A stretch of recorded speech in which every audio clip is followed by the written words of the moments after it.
Welcome. Thanks for tuning in. Why you keep working out, eating clean, and eating less than other people do at times and still can't lose weight. What's the connection? And that's what I'm going to talk to you about today.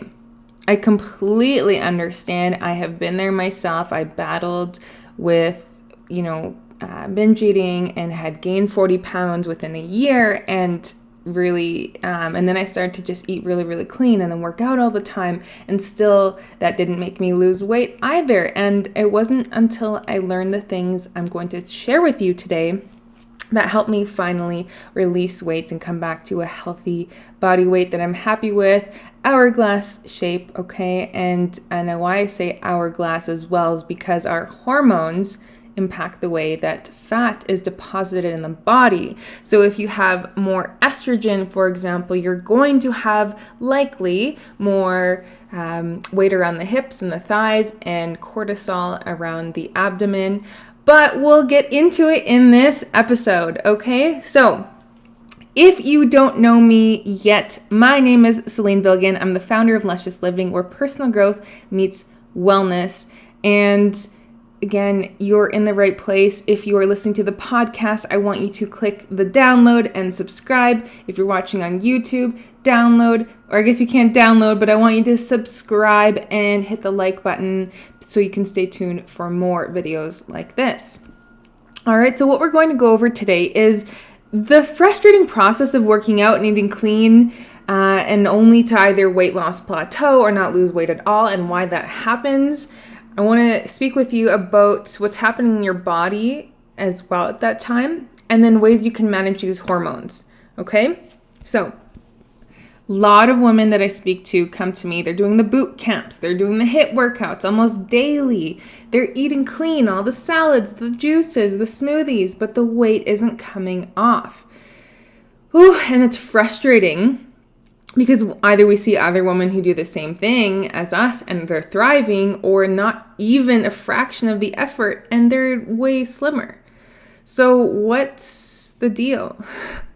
Well, I want to tell you about the factors that are causing you to gain weight despite your best efforts, okay? So whether you're stressed out about weight loss, measuring, over-exercising, under-eating, overeating, stressed at work, etc., that all plays a role in this, okay? And so I want to chat with you first and foremost about a hormone called cortisol. And it's produced in your adrenal glands, which sits on top of our kidneys. They're actually really, really small. And they produce not only cortisol, but DHEA and adrenaline. So these are the things that keeps us going. And what happens is, again, whether it's we're stressed about weight loss, we're stressed about being late, we're stressed about the kids, whatever it is, these thoughts, just as if when you're embarrassed, you turn beet red, or you're angry, you turn, you could feel your blood boiling, whatever it is, same with stress. There's always a response in the body. And so increased stress will stimulate our adrenal glands to produce more and more of these hormones. And when the stress subsides, the hormones levels typically stabilize, but sometimes the hormone levels remain intact for long periods of time and they have negative impacts on our body, or we just never really give it a chance to stabilize long term, because if it's, first thing in the morning we're stressed out and something in the afternoon that your boss says, and then you're on your way to work, or however it is, maybe you're at home listening to this and you still have your own version of stress. So, in relation to cortisol, there is a link with weight fluctuation, because both an excess or deficiency of cortisol can impact blood sugar levels and thyroid function, okay? And this will trigger weight fluctuation and symptoms of low metabolism. And so we're going to go into that. But first, some major stressors that might lead to cortisol imbalance. Maybe emotional imbalance. This is a big one. Do not underestimate the emotional side of this. But insufficient sleep will also trigger cortisol. Insufficient sleep is also going to get your ghrelin and leptin levels imbalance as well. So you're going to be hungrier, you're going to want to eat more as well, and your body's not going to really have the deciding factor when you're full. It's going to take longer, and not having enough sleep in this way is connected to weight. And then, of course, usually we're stressed out, so we're not able to sleep, or we're stressed out because we didn't get enough sleep. And so that all plays a role. Same with excessive sugar and carbohydrate intake. So typically we reach for these foods when we are feeling stressed out as well, because actually sugar triggers the dopamine receptors in the body, and carbohydrates make us feel good. They help to release serotonin. Okay, so if we're constantly doing this, we're doing a yo-yo on our blood sugar. So imagine your blood sugar as a roller coaster. You want it to be stable. But most people, if they're, whether it's the mood or whether it's what they're eating, if you have some cereal or a bagel, your blood sugar is going to go up and then going to crash back down because it doesn't give you a lot of energy long term. Okay, what else can contribute to your stress is shift work schedule, frequently skipped or delayed meals, infections, overworking. This is mental and physical. Surgery or traumatic injury, excessive exercise, especially endurance exercise, which we'll go into, toxic exposure, such as mold, okay? Just taking a sip of my coffee here. So cortisol has an intricate relationship with the hormone insulin, which manages our blood sugar. So when cortisol levels increase, the cells of our body become resistant to insulin long term. So if you repeat this over and over again, we're constantly stressed out, and then it actually increases insulin, which is why we want to reach for something sweet to bring that back down, to calm us again. When we do this over and over again, this increases their blood sugar, weight gain, and potentially type 2 diabetes. And I see this with my PCOS girls as well. Okay, so I really want to make sure that's understood. So the more stress you have, and this could be your thoughts, and I'm going to go into this as well, of, not feeling good enough, are you going to pay the bills on time? Does this person like you? Your boss, etc. Okay, those thoughts can increase cortisol, not eating enough, not eating the right things, and then we increase insulin, and then just as a diabetic happens as well, the person will have diabetes, you become resistant to insulin. So meaning when you start to secrete insulin, your body doesn't do anything anymore. It doesn't respond, or it's a lot slower to. And on the other hand, we can also have a cortisol imbalance where it's just the same thing as insulin, but it's that we don't respond to cortisol as well. And so that's in excess. When these cortisol levels drop, it's known as adrenal exhaustion. And then again, if blood sugars levels decrease, this can create something called hypoglycemia, linked to weight loss and lower stress tolerance. So both high and low cortisol can trigger symptoms of low metabolism, such as feeling fatigued, depressed, cold, experience decreased memory, and poor concentration. Then insert the thyroid. Okay, this is so important because you can go to any doctor, whatever, and say that maybe that your thyroid hormones are off. But at the end of the day, if you do not impact and if you do not address stress, the thyroid is just a symptom of what's actually happening.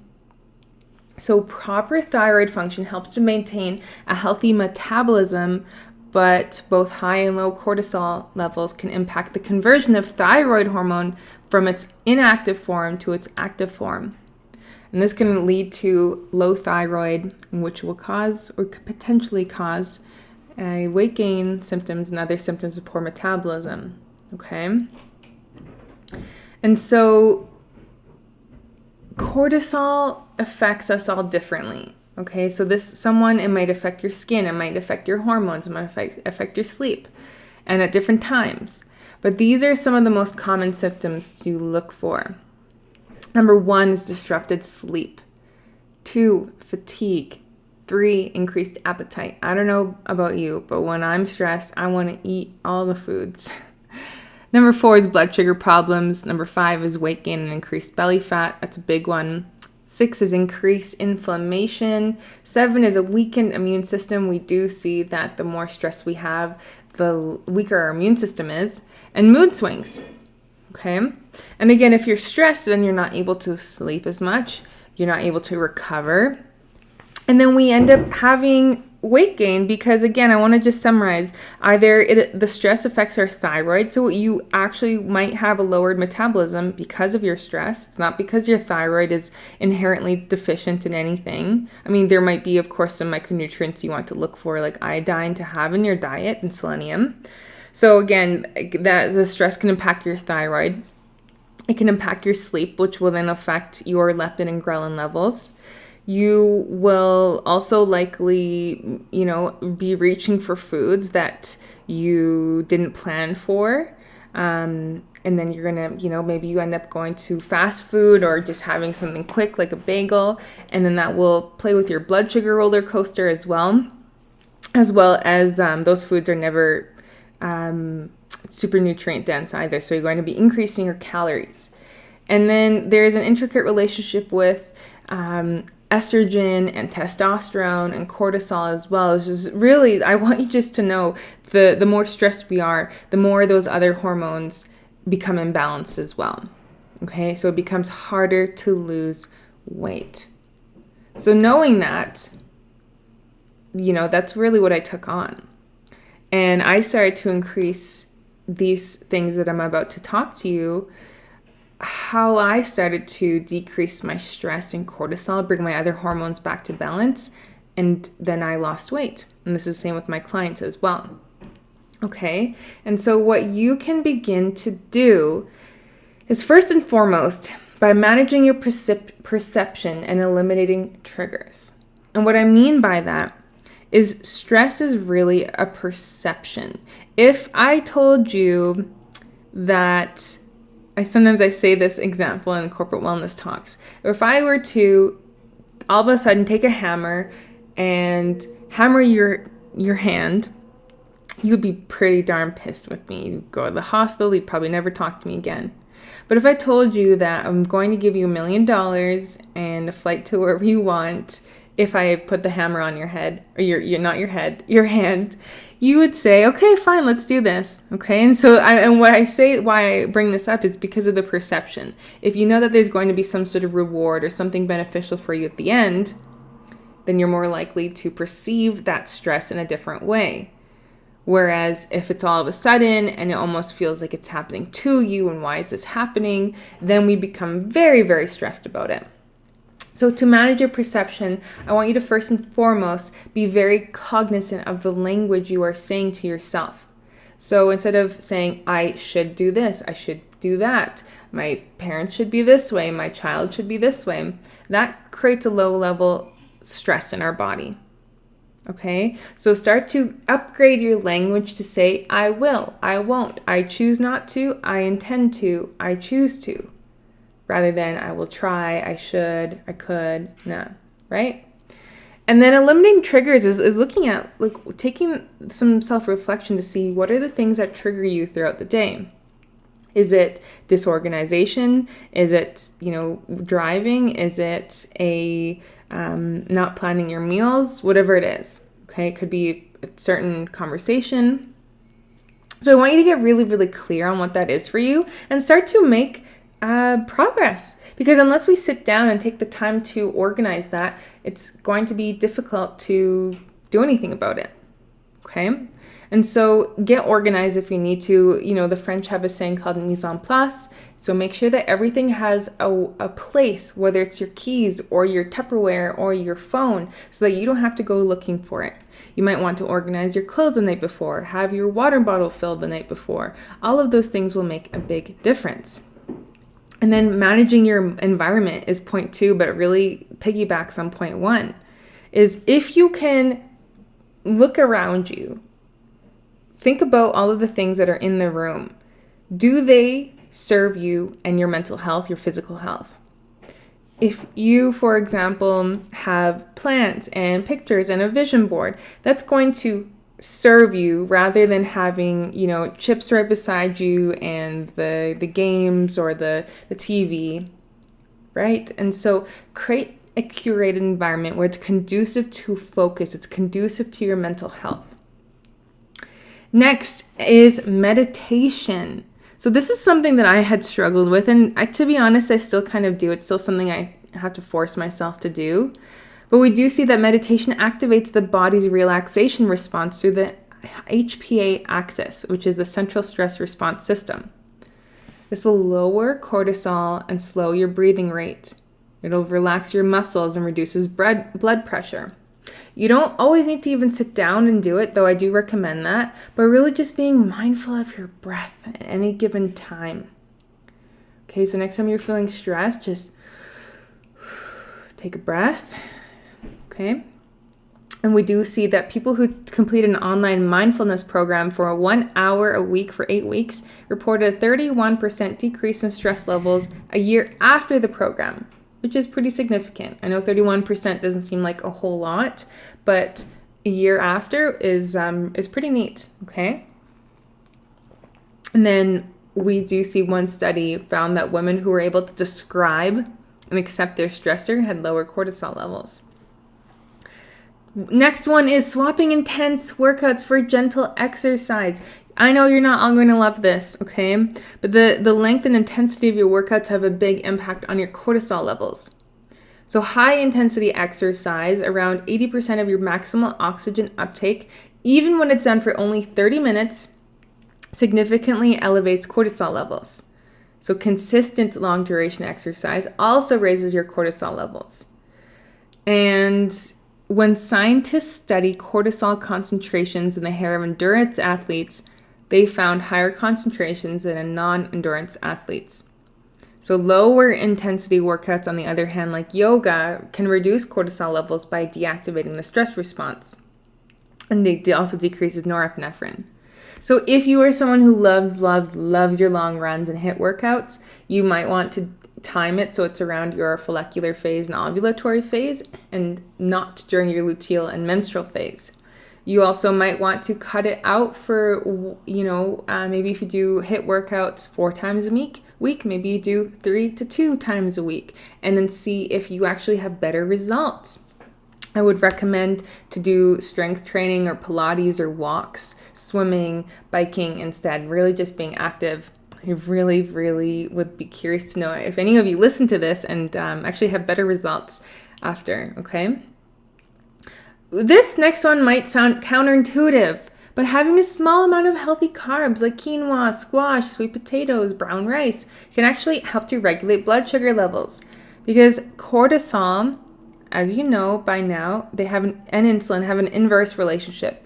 So when cortisol is high, insulin's low, so that if you have a healthy carb in the evening, it can actually increase a bit of your insulin, which is okay, and it lowers your cortisol. This will help you relax. Just make sure, again, it's a complex carbohydrate. This is not bagels or white bread or white rice, okay? Excuse me. This next one is getting outside. In North America, where I am recording from Calgary specifically, it gets pretty darn cold out in the winter. But I heard a phrase that changed my life, and it's, there's no bad weather, only bad gear. So if you need to bundle up, get your long johns and your base layers, go ahead and do that. In Japan, actually, there's something called shirin-yoku, where they have prescribed people to forest bathe to decrease stress levels, okay? And so in a study, researchers had a group of people spending time walking through a forest one day and through a city the next day. And of course, the results found that the forest environment promoted lower cortisol levels, lower blood pressure, and lower pulse rate than in the city environment. But obviously, if you can't get out of the city, just go for the river, the nearest river, the go hug a tree or by the grass, right? Just 20 minutes a day outdoors have been shown to improve cortisol levels. Next is rewiring your sleep schedule. So one of the biggest things I have learned, and I think it's in the book, Why We Sleep, but the biggest thing that you can do is going to bed at the same time and rising at the same time.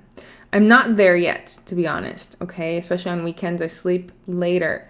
But this is something that we can all aim for to optimize the sleep cycle.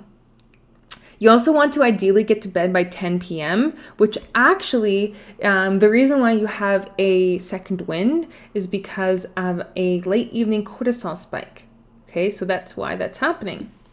And then I encourage you to also have something like Just Get Flux or Screen Shader, and that's an extension on Chrome. They're both free, so that your screen does not affect the melatonin production.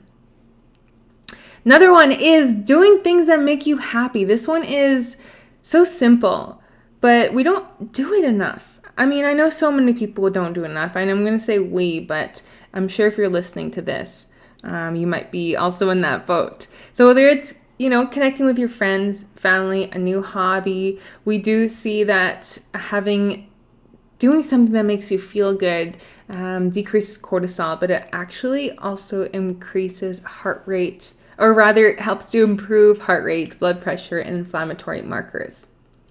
And I don't know why we need to see a study for this, but it does help.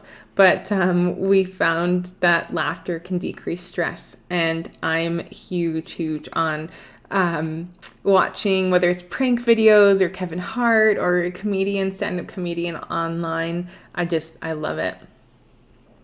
Next one is trying an adaptogenic herb. So adaptogens are a group of fungi and plant-derived compounds that help the body to adapt to stress. And I think these are so amazing because we see something like ginseng, okay, the really good kind of ginseng, or these adaptogens are really revered because of their ability to withstand their environment. And so imagine taking the essence of these plants and really taking that on yourself. Okay, and there are at least 16 different proven adaptogenic herbs that can lower cortisol. So make sure that if you talk to your doctor or naturopath, just, make sure you do your research before you take any of these. I'm not your doctor, but those herbs are ashwagandha, astragalus, licorice root, holy basil, medicinal mushrooms, including reishi and cordyceps, and rhodiola. Okay, so I'd look into the other ones as well and see what you can do for yourself and really incorporate it into your life. I personally use astragalus, ashwagandha, medicinal mushrooms. I've used licorice root a lot. Actually, all of them. Now I'm just looking through my list again. Okay. Next one is following an anti-inflammatory diet. So it's low in processed foods, high in antioxidants, fiber. Okay, not the so essential nutrient that's forgotten about. It's not sexy, but it's one of the most important. Okay, and these nutrients, as well, are so important for balancing hormones, controlling cravings, and getting you on the right track. Making sure that you have probiotic foods like yogurt, kefir, cultured veggies. Okay, these help to increase GABA and serotonin, which is our natural anti-anxiety and natural feel-good neurotransmitter. We also see healing prayer is very fascinating. Okay, so you don't have to be religious. Even having a prayer for yourself or the world actually show that there are significant reductions in cortisol. Something else I really, really love and recommend is acupuncture. Acupuncture has been trusted for thousands of years in Chinese medicine, and it's helpful for symptoms like muscle or joint pain, headaches, fertility problems, sleeping, poor circulation, and so much more. I find I really, really get into a beautiful relaxation response when I do acupuncture. Okay, and another one that you might want to try is essential oils. There are some essential oils and their terpenes have been shown in different studies that help with our mood and fighting off stress. Okay, so some you may want to look into is lavender, myrrh, frankincense, bergamot, for example. And these contain these potent ingredients that really, really can help with our sleep, our digestion. And of course, I'm not saying to ingest these by any means. This is external, and I do recommend doing your research on that. And lastly, we talked a little bit about sleep, but I want to just make sure that you have your circadian rhythm in line. So, you're waking up with the sun, you're getting at least 20 minutes of sunshine on your skin for the vitamin D production, and then, winding down at the rhythm of the sun as well. Of course, during winter and summer, you're going to have it a little differently, but really getting the circadian rhythm in line, having sleep hygiene, so you're giving your body cues to be able to go to bed, whether you have a cup of tea and you're reading, just slowly start to wind down. We do see that 20 minutes is actually the optimal time to sleep in, the temperature. I mean, I live in Calgary, as I mentioned, and sleep with the window open all year long, but it's personal choice, but I love it in there when it's cool. Well, I hope this was helpful for you. If you have any questions, please just, tag me on social media with it. Send me a DM, put it in the chat and at the end of the video. I'm really looking forward to seeing you again. I have more videos for you to watch or podcast episodes for you to listen to. So be sure to get on that. Thank you so much for tuning in and enjoy the rest of your day.